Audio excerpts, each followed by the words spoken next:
Napaliligiran na raw ng militar ang BIFF kaya wala na silang matatakbuhan. Kahapon, nakubkob ng mga sundalo ang dalawang kampo ng BIFF at naaresto ang 4 na miyembro ng grupo pero di pa rin nahuhuli ang teroristang si Basit Usman. Balitang hatid ni Maki Pulido, exclusive.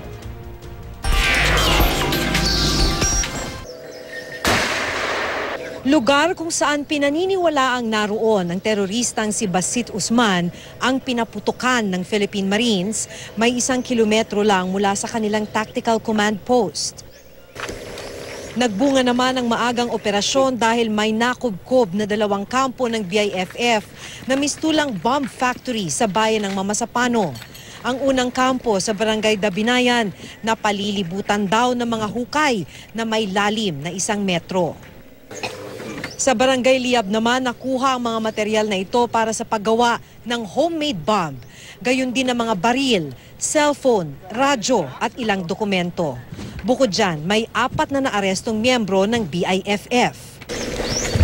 Yung mga tropa ng 6 Marine Battalion naglalakad na ngayon dahil susunduin nila yung 4 na nahuli nila mula dun sa kampo na kanilang nakubkob.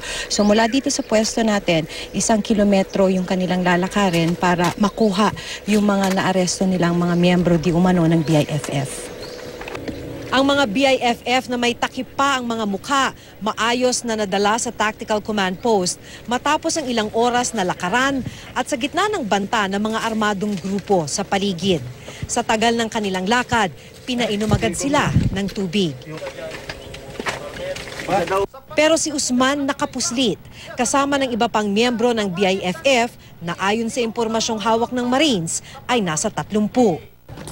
Positibo namang namataan siya ng hiwalay na grupo naman ng Philippine Army. 2:00 ng hapon may nagradyo. 2:30 naman nagsimulang dumami ang mga putok ng militar kaya nagtakbuhan ang mga residente.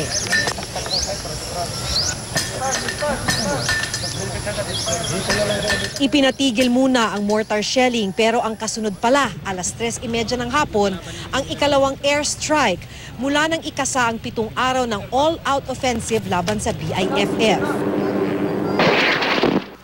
Ayon sa militar, wala na raw matatakbuhan ng BIFF pero wala pa ring balita kung anong nangyari kay Usman.